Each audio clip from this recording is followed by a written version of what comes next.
Hey, I'm SMDG, and I've been making single player games for a while now and finally wanted to make a multiplayer game. So a few weeks back, I decided to make a multiplayer game but in 1 week.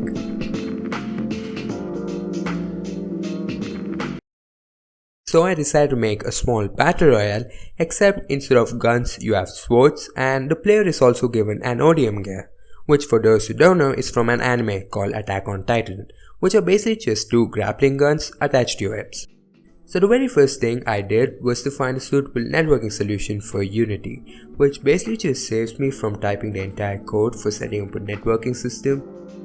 After doing an hour of research and careful analysis, I decided to go with fish networking, because this had a lot of features and also had a lot of resources to rely on. By the way, not sponsored. I soon installed it and did some basic networking setup for basic movement by following a tutorial online, and got two beans to exist together. I did have more time to work on this day, but considering the fact I'll be using code for the ODM gear from a previous project, I thought calling it a day would balance out this challenge, and definitely not because I was being lazy.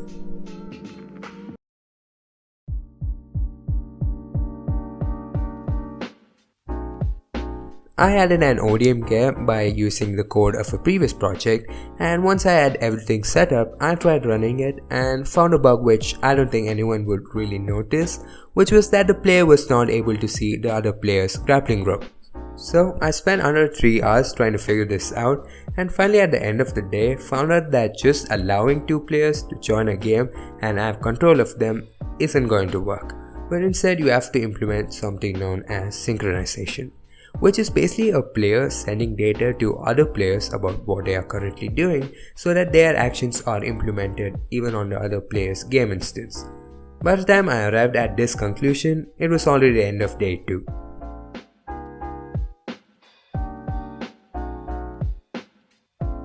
Basically day 3 in a nutshell was me trying to figure out how to implement synchronization. For 3/4 of the day, I spent reading documentation and going through Discord, but eventually I was able to get it working, and now every player could see each other using their grappling guns.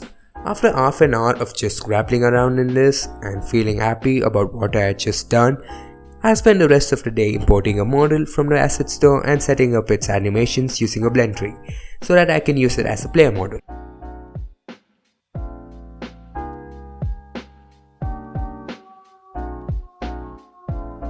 On day 4, I synchronized animation of the players and made a model for the ODM gear in Blender, which quite frankly is just a bunch of shapes together.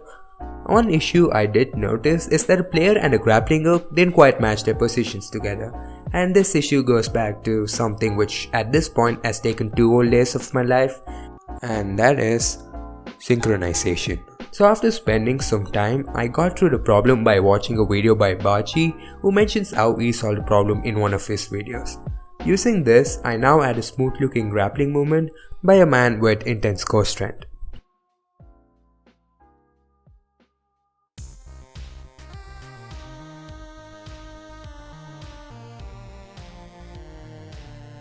Since the challenge was to make a multiplayer game in 1 week and not just a multiplayer mechanic, I needed to design an environment for the game.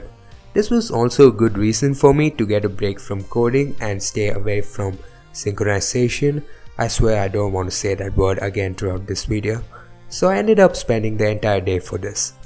I didn't want to do anything fancy, so I used low poly models, which I definitely modeled all by myself, and used Unity's texturing tools and post-processing, which gave me this.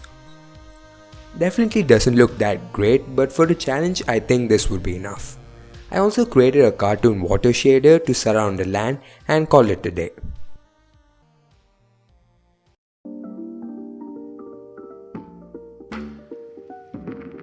On day 6, even though I could just call this ODM gear simulator and complete the challenge, I wanted to stick with the initial plan and add an attack mechanic for the game. So I got into working on the axe attack mechanic. As you can see, the axe is just floating in the air, which I don't think happens in real life, so I solved it by using inverse kinematics. And as for the animation, I clearly didn't put any effort, because I just attached the axe model to the player model's arm, which surprisingly gave satisfactory results.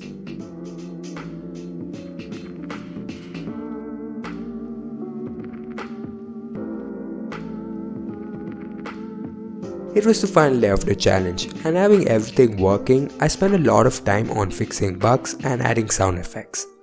I wanted to also add a lobby system and a display message for the winner of the game, but unfortunately I wasn't able to add those by the end of the day. But considering the fact that this game is actually playable, I would say that I successfully completed this challenge.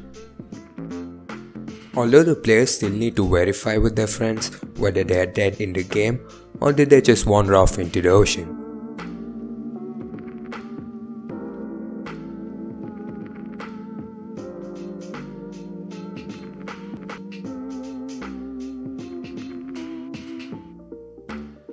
The challenge is completed, but I still want to improve how the game looks, cause it currently looks very boring.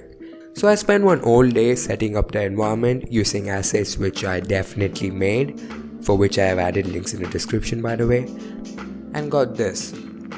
The game now looked much better. Thank you guys so much for watching.